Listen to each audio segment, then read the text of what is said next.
সময় ছিলাম সেভাবে ওকে পাইনি। ওর চিকিৎসার জন্য চোখ যা লাগে আপনি একদম আপনাকে আমার বোনের মতন আমি আপনাকে দিচ্ছি। এবং আমি একটা কথা বলছি, আমার বয়স হবে কিন্তু আমিও বেশি দিন বাঁচবো না। যদি আপনি চক্ষুদানের কোনো ফল মানতে পারেন আমি ওর জন্য আমার চক্ষুদান করে যাবো। এত সুন্দর কথা, সত্যি এটা বাবলাদা বলেই সম্ভব। একটু জোরে হাততালি হয়ে যাক আমাদের সকলের প্রিয় দাদার জন্য, সকলে। চলে গেলেন বাবলা সরকার ওরফে দুলাল সরকার। মঞ্চ কার্নিভাল। সেই কার্নিভালের মঞ্চ থেকে জ্যোতিপ্রিয়কে কথা দিয়েছিলেন চক্ষুদান করবেন দুলাল সরকার ওরফে বাবলা সরকার। তুমি আবার চোখ দিয়ে দেখতে পাবে, কিন্তু আর এই জগৎটাকে দেখতে পাওয়া হলো না খুদে জ্যোতিপ্রিয়র। হাসি খুশি মানুষটার কাছে প্রতিদিন যেতাম, কোনোদিন খালি মুখে ফেরাননি। বাড়ি হোক বা পার্টি অফিস, দাদা আমার ছেলেটাকে দেখে খুব আফসোস করত। বলতেন, তোর ছেলেকে আমি মারা যাবার আগে চোখ দিয়ে যাব। ও জন্মান্ধ হলেও কি হবে, একদিন সূর্যের আলো দেখবে। কিন্তু বাবলাদা নেই, আমার ছেলের কি হবে? একথা বলেই চোখের জল চলে এলো অন্ধ জ্যোতিপ্রিয় রায়ের মা পারমিতা দত্ত রায়ের। স্বজন হারানোর ব্যথা, চোখ ভেজা কান্না বাবলাদার সবার হৃদয়ের মাঝে রয়েছে। শুধু তাই নয়, বাবলাদা বলেছিলেন ছেলের সমস্ত শিক্ষার খরচ প্রতি মাসে বহন করবে। ছেলে নরেন্দ্রপুর মিশনে পড়ে, একথা শুনে খুব খুশি হয়েছিলাম। কিন্তু ভাগ্য যে সাথ দিল না। ছেলের জন্মান্ধ নিয়ে চিরজীবনের কষ্ট তো রয়েইছে, আর বাড়তি কষ্ট একটা দিয়ে গেলেন আমাদের প্রিয় বাবলাদা। ইংরেজবাজার পুরসভার 20 নম্বর ওয়ার্ডের বাঁশবেড়িয়া এলাকায় থাকেন গৃহবধূ পারমিতা দত্ত রায়। তার একমাত্র 13 বছরের ছেলে জ্যোতিপ্রিয় রায় জন্মান্ধ।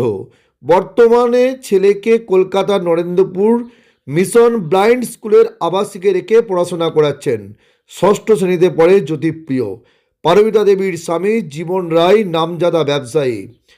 2017 সালে তাদের সম্পর্ক বিচ্ছেদ হয়।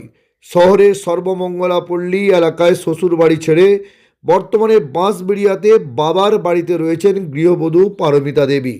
নিজের ছেলের খরচ জোগাতে একটি বেসরকারি সংস্থায় সামান্য মাইনেতে কাজ করেন তিনি। অন্ধ ছেলে আর দেখতে পেল না। চোখের জলে বিদায় দাপুটে নেতা বাবলাদাকে। মালদা থেকে বিশ্বজিৎ মণ্ডলের রিপোর্ট, টার্গেট বাংলা নিউজ। আমি তো প্রতি বছরই আবৃত্তি করি, এবারও করেছি। তো সেই যখন আমি স্টেজে উঠলাম, আমি আবৃত্তি করার পর এবার জেঠু জেঠু এসছে, এবার মাইকটা নিয়ে আমাকে গলা জড়িয়ে বলছে যে আমি তো তোমাকে আমি আমার চোখটা দান করে দিতে চাই। আমি কদিনই বা বাঁচবো, আমি তো বেশি দিন বাঁচবো না, আমি তোমার চোখটা দান করে দিতে চাই। তো তখন বলেছে যে, মানে আমার মাকে বলেছে, তা আমি তো তোমার মা আমার বোন আর তুমি আমার ভাগনা, এটা বলেছে। বলেছে আমি তোমার চোখটা দান করে দিতে চাই, আমাকে মেমেন্টো দিয়ে বলেছে আমি তোমার চোখটা দান করে দিতে চাই, আমি কদিন না বাঁচবো। তো তারপর হয়ে গেল। আবার আমি ভাবলাম, আমি হয়তো ভেবেছিলাম যে আমার হয়তো দৃষ্টিশক্তি ফিরে পাবো। যে 30 তারিখ সন্ধ্যাবেলা এবার এসছে সব পার্টি, সব অফিসের লোকজন এসছে। তো মায়ের সাথে কথা টথা হলো। এবার মা আবার 1 তারিখের দিনই গিয়ে কথা বললো। এবার উনি আমার জন্য মোয়াও পাঠিয়েছিলেন। তো এই যে তারপরে যে ঘটনাটা ঘটলো, 2 তারিখে ঘটনাটা ঘটলো, যে উনি যে এরকম শুনলাম যখন আমি, মানে ভাবলাম যে উনি যে কথাটা বলেছিলেন তখন, ওটাতেই উনি যে কদিনই বা বাঁচবেন, মানে আমি কদিনই বা বাঁচবো, আমি তো বেশি দিন বাঁচবো না। ওই কথাটা, ওই যে কথাটা যে 2-3 দিনের মধ্যে এরকম ভুলে যাবে, সেটা আমি ভাবতেই পারিনি। আমি চাইছি যে অন্যায়টা করেছে তার জন্য ফাঁসি হয়, তার জন্য পুলিশ চাপকে সিধে করে দেয়, তাকে যেন পুলিশ উপযুক্ত শাস্তি দেয়, এটাই আমি চাইছি। জ্যোতিপ্রিয় রায়। কি কথা হয়েছিল বাবলা সরকারের সঙ্গে?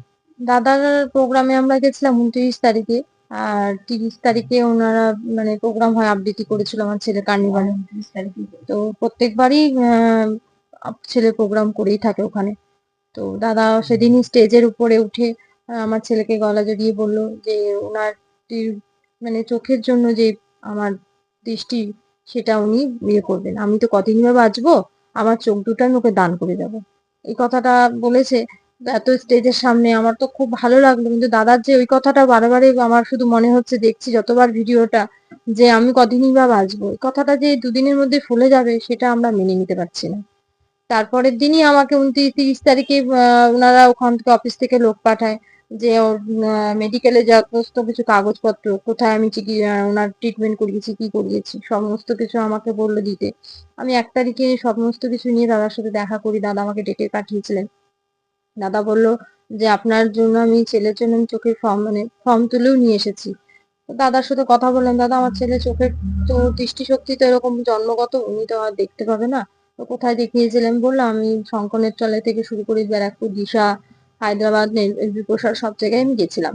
তো কোথাও যে আমি আবার চেষ্টা করছি কোনোভাবেই যদি আপনার ছেলের চোখের দৃষ্টিশক্তি ফিরে পায়। দাদা ছেলে কর্নিয়াটাই তৈরি নেই, তো কোনোদিনই দেখতে পাবে না। তো তো বললো আপনার ছেলে যাবতীয় খরচ যাবতীয় সবকিছু আমি বহন করলাম, আজকে দেখি সমস্ত দায়িত্ব নিলাম। তারপরের দিনই যে দাদা এরকম একটা মর্মান্তিক ঘটনা ঘটে যাবে আমরা সেটাই মেনে নিতে পারছি না। মানে এখনো মনে হয় তার টেবিলে মানে আমার ছেলে সমস্ত কিছু কাগজপত্র পড়ে আছে। খুবই খারাপ লাগছে, একটা দুঃখজনক ব্যাপার হয়ে গেল এরকম আমাদের টাউনের মধ্যে, ওনার বাড়ির এলাকার মধ্যে যে এরকম ভাবে হবে এটা আমরা মেনে নিতে পারছি না। তাহলে আমরা তো সাধারণ মানুষ, উনি একটা গুণী ব্যক্তি, মানুষ হিসেবে লোকটা খুবই ভালো ছিল। আমরা চাইছি যারা এই যে দোষ করেছেন তাদের কঠোরতম শাস্তি পায়। আমাদের দিদি আছেন, মমতা দিদি তো দেখেছেন সবকিছু ওনার হাতেই সবকিছু, তো চেষ্টা করা হবে নিশ্চয়ই উনি কিছু না কিছু তো ব্যবস্থা করবেন। আর আমার ছেলেটার আর এইটা আমি এটা ভেবেছিলাম সুরাহা পাবো, সেটা আর পেলাম না। না চোখটাও পেলাম না, মানুষটাই তো থাকলো না, এইটার থেকে আর তো কিছু বলা যায় না। আমার নাম পারমিতা দত্ত রায়। আপনার নাতি আবারও দেখতে যেত পুনরায় সরকার এই কথা বলেছিলেন, কিভাবে দেখছেন? আমি খুবই দুঃখিত যে বাবলাদা যেটা প্রতিশ্রুতি দিয়েছিল, যে নাতি যে একটা চোখটা পাবে, দেখতে পাবে, খুবই আনন্দিত ব্যাপার, খুব শোনা খুবই ভালো লেগেছিল। কিন্তু হঠাৎ পরের দিন যে ঘটনাটা ঘটে গেল, তো মেয়ে সব কাগজপত্র সব যা জমা টমা দিল, সব কিছু হলো, মোয়া নিয়ে আসলো, খুবই হলো, গোপালকে দেওয়া হলো। কিন্তু তারপরের দিন যে এই ঘটনা ঘটে যাবে আমরা তো মানে বুঝতেই পারিনি। কি করে সবাই মানুষ আমরা বুঝবো কি করে, আমরা সাধারণ মানুষ আমরা বুঝবো কি করে? উনি নিজের কর্মকর্ষ থেকে বাড়ি থেকে নিজের গোডাউনে গেল, ওখানে গিয়ে যদি এই ধরনের ঘটনা ঘটে যাবে কেউ কেউ বুঝতে পারবে? যাই হোক এই ঘটনা ঘটে গেল।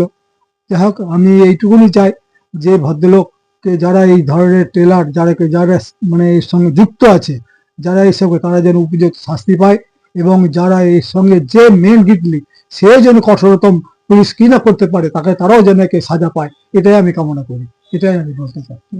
আমার নাম পীযূষকান্তি দত্ত। কতুলপুরে সর্বপ্রথম এমআরআই পরিষেবা যুক্ত 110 বেডের মাল্টি স্পেশালিটি হসপিটাল হল মেডিকেয়ার জেনারেল হসপিটাল। স্বাস্থ্যসাথী মান্যতাপ্রাপ্ত এই হসপিটালে রয়েছে AC, non AC cabin, modern OT, ICCU, NICU, micro surgery, dialysis বিভাগ, ব্রেন ও spine surgery, cancer surgery, lift সহ নানান পরিষেবা। এছাড়াও রয়েছে সিটি স্ক্যান পরিষেবা যুক্ত নিজস্ব ডায়াগনস্টিক সেন্টার, ডক্টর চেম্বার্স, ওষুধের দোকান সহ 24 ঘন্টা অ্যাম্বুলেন্স পরিষেবা, 24 ঘন্টা অ্যাক্সিডেন্ট এমার্জেন্সি। রোগীর সুচিকিৎসা, সুপরিষেবা এবং সুস্বাস্থ্যই হল আমাদের মূল লক্ষ্য। ঠিকানা সরিষাদিঘি, কতুলপুর, বাঁকুড়া। যোগাযোগ নম্বর 9434216662 অথবা যোগাযোগ করুন 9732212924 এই নম্বরে।